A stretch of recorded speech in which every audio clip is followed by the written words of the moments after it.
Hello friends and fashion lovers, welcome and welcome back. Thank you for sticking around and supporting me despite the fact that life happened.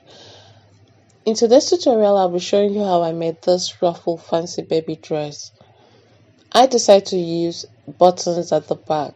Feel free to use a zipper at the back instead. And if you're here for the first time, my name is Esther and I love to draft patterns and sew. If that sounds like what you're interested in, please click on that subscribe button and turn on the notification bell so that you get notified each time I upload a new video. Thank you for subscribing. Starting with the drafting, the measurement you need for this tutorial is displayed on the screen. So feel free to substitute your own measurement as we draft. The first measurement I'm marking out here is half the shoulder measurement plus seaming allowance. Then the shoulder slope, and then I go ahead to mark the chest line. The measurement I'm using is for a 5 to 6 year old. Next is the neck width. So do feel free to substitute your own measurements and draft along. So I'm going to just find the center of this chest line and put a mark there. So I would carve out my armhole later. The next thing, I'm putting quarter of the chest measurement plus ease plus seaming allowance. I know children grow very fast, so you need to add ease to the garment. So I'm going to connect the armhole points, just connecting the points that I'd marked previously. Moving on, I am putting the bodice length plus seaming allowance. You know you are joining it at the shoulder and you're going to be joining your bodice to your skirt, so include your seaming allowance. Put quarter of the waist measurement. So I decide to use the same measurement I use on the chest line at the waist. Don't forget to add your seaming allowance. So next is the neck dip. So I decided to use 1.5 for the back and 3 inches for the front. So feel free to make the back neck deeper or however you choose. So I decided to go with a different armhole for the back and a different for the front. The difference is just by half an inch. So now I am done with drafting my bodice. So I'm going to go ahead and notch or put a mark where I want my cap sleeve to be. This pattern, I'm going to be drafting a cap sleeve as well. So to cut out the mathematics in drafting cap sleeve, I'm using a 4.5 inch by a 4.5 inch. And this pattern includes a bit of gather at the top. So I'm going to just gather it up a little bit. So not much mathematics is needed. So that's half of the sleeve that I'm drafting out. So 4.5 by 4.5 inch. So I'll be cutting the sleeve on fold and my bodice will be cut on fold.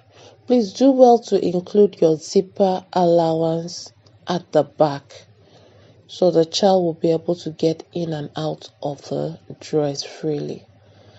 So now that we are done drafting, is just to cut out the pattern.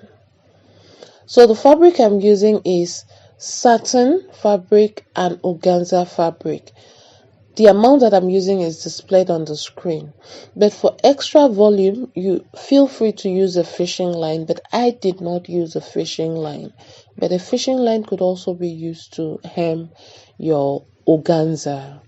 So I'm going to just make a little bit of adjustment on my sleeve pattern.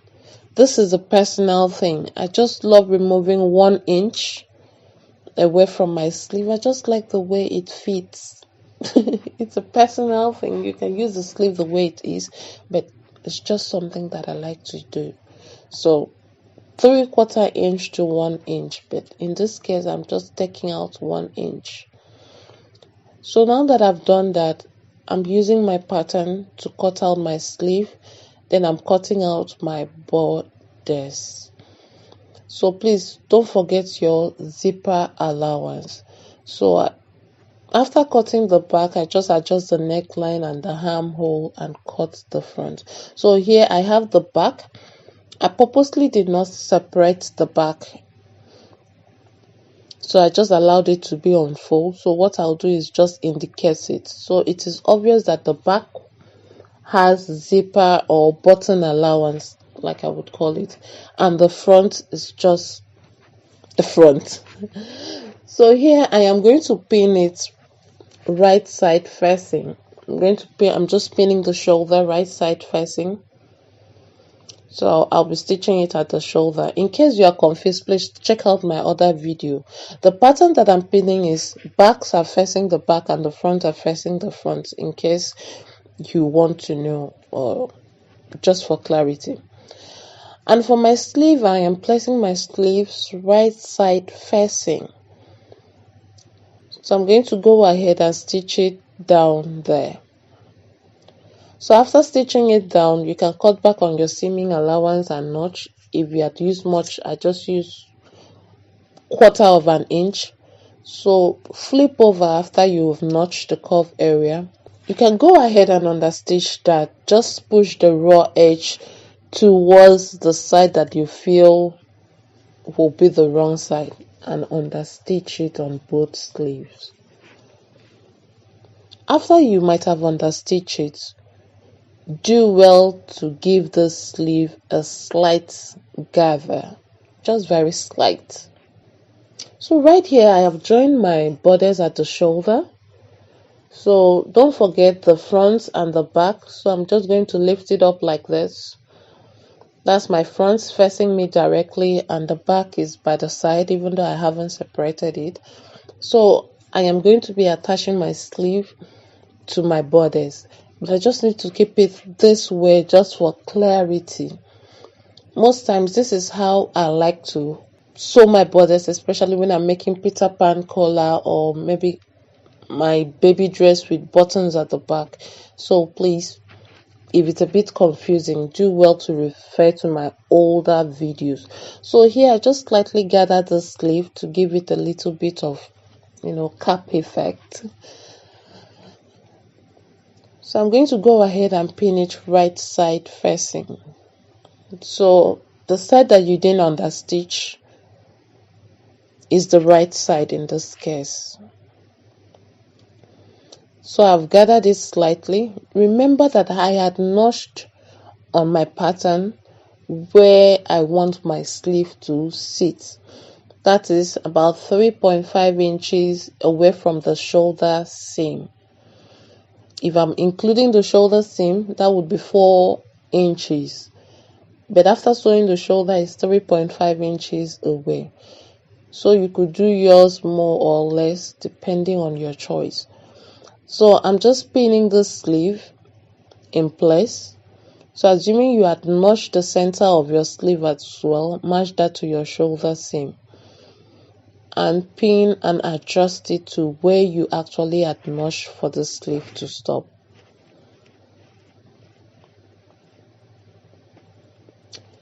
So after pinning my sleeve in place, I'm going to go ahead and stitch the sleeve. So this is how it looks after stitching. To finish off my bodice, I am just going to simply tuck my sleeve and pin it away. I have no beef with this sleeve. I just want to get it out of the way so that I don't catch it while stitching. So now it's time for me to place my front bodice right side facing and do same with the back bodice. Ensure that you match the armhole and the neckline and the shoulder line properly. So I just pinned that, and I'm going to go ahead and stitch the neckline and the armhole using my seaming allowance. So after stitching, so I'm going in with my scissors to just give it a notch. Please, if you had used more seaming allowance, please try and cut down on your seaming allowance. So after notching, so I just turn it right side out. So it's not that difficult. So just tuck it in through the shoulder and just pull it right side out. I could stop here now that my right side is revealed. So I'm just pushing out those corners. But I'm just going to go a little bit further. How? I'm just going to get this fabric and just give it a slight pleat. Nothing fancy. It's just what I felt like doing at this point, just to make this bodice different. Now that I'm satisfied with, the pleats I've given it, I'm going to just pin it and secure it in place and go ahead and stitch this in place. So you can decide to give your bodice a back tie or however you want. So this is just a design I went for because I will be, blinking it up a bit later. So my bodice is pretty much ready. To finish the bodice, I'm just going to place right side facing my fashion fabric. That's the front to the front, the back to the back, and I'm going to stitch it by the side. So now my bodice is ready to the skirt. Here my fabric is on fold. I just fold it over once lengthwise. So for the radius of my skirt, so I'm going to use waist measurements plus my zipper allowance divided by 6.28. My radius is 9 inches. So I'm just marking that as a radius for a half circle. So next I'm going to put my skirt length. Don't worry, you don't need to include seaming allowance. It's very forgiving because you're going to be using layers of ruffles. So you can have the other layer overlap. So you can just stick with your skirt length without adding too much extra. So here I had marked my skirt length out and I've cut my skirt is pretty much ready. So now I am going to decide how many layers that I want. I want 7 layers of ruffles. So I'm dividing my skirt length by 7. So I had about 2.5 inches. So I'm just marking that out. So if you want, a particular numbers of layers, just do well to divide your skirt length with whatever numbers of layers you want. And that will give you this marking that I'm doing right here. So I'm just going to mark that all through my skirt. And after marking, I'm going to connect it.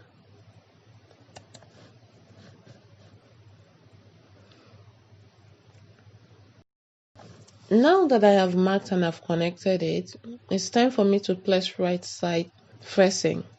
I'm going to go ahead and stitch the side of my skirt, leaving about 3 inches opening up. You can choose to leave 4 inches depending on how long you want your zipper to encroach. So right here, this is the organza that I am using. So let me quickly show you how I cut this organza. So what I did was to place my organza on 4-fold like I would do with the circle skirts. And whatever length I choose for the numbers of layers I have, I am going to add 2 inches to that. And by the time I add 2 inches, like I choose 2.5 inch for each of my layers. So adding 2 inches, I now have 4.5 inches. So I'm going to just mark 4.5 inches as if I'm going to be cutting a circle or flounce. So I'm just going to go in. That's my layer, inches plus 2 inches. So I'm just going to mark and just cut it out. An alternative to the way that I'm cutting is just make sure that you cut your organza on bias. After cutting, you will do well to separate. Just cut the side of it. That is no longer a circle. So you are going to be stitching it together to form a long strip. Right now, I am repeating what I showed you on the paper on my fabric so that you see it how I did it. So after cutting it out, what I did was just open it up like I had showed earlier on the paper.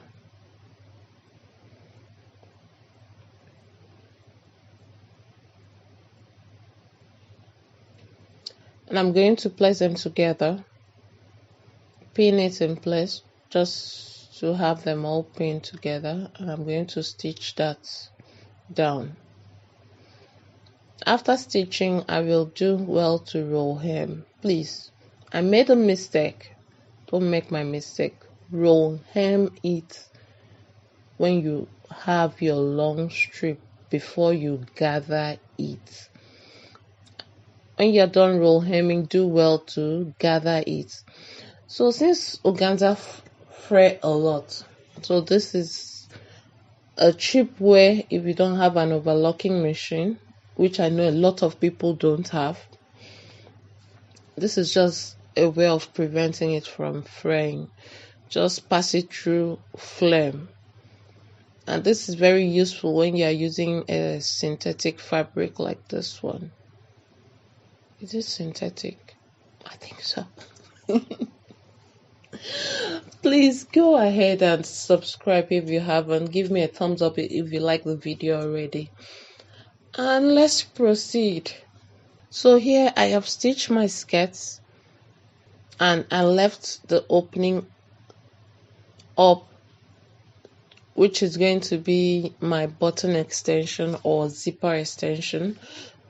I'll roll hem the down part, but before I do, I am going to use this to finish my skirt. So here is the ruffle made from the organza. You can see I had gathered it up nicely. So this is how it looks. How much you gather it is totally up to you. You can do less, you can do more. But trust me, this point is totally up to you. If you have less fabric, do well to do less. If you have more fabric, do well. But please make sure you roll hem it before you gather it. I learned my lesson the hard way. Please don't make the same mistake I made. So if you have done that already, it is time for you to stitch it on each layer. If you have watched my layered frock video, you've seen how I do it. It's the same thing. You just put the layer, just put this gather strip and stitch it down. There is nothing much to it, and you are going to do this for each layer, each row that you had marked out. That's why you pre-marked it. So this is it, how it looks after roll hemming it and stitching it down. Please make sure you roll hem before you gather it. I learned the hard way. And if you wanted to use a fishing line, make sure that you use a zigzag stitch. If you don't have a zigzag stitch, you really need to just roll hem it. That's fold it a little bit over twice and hem before you gather. So this is it from my gather strip here. I have stitched it down to 7 lovely layers. You can see how full it is. This is how it looks on the inside, just my different layers. And on the outside is this lovely, and my layers overlap because I gave a little bit over what I needed. That's extra 2 inches, and I only needed about ½ inch to roll hem, less than ½ inch. So here I am going to find the center point of my bodice, and I'm going to be stitching my bodice to my skirt.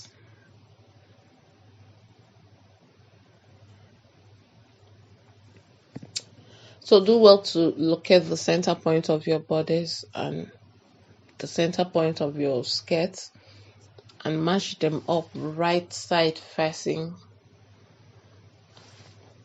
and go ahead and stitch that down. So here I have stitched my bodice to my skirt right side facing, and good, I like it. So our dress is coming so much together. So it's time to, add buttons at the back. Yes, you can see the little hand on the background. That is why I don't show the sewing part, because I have little ones running around. So after adding buttons at the back, I am going to add this to jazz it up a bit. So do well to accessorize it however you want. So I use a hot glue gun to add this stones to it. How is it called? Pearl stones? I don't know. So just accessorize and jazz it up. If you have watched up to this point, I want to tell you a very big thank you. And I know I haven't been that faithful. I promise I'm going to be faithful. See you in the next tutorial. Thank you and bye for now.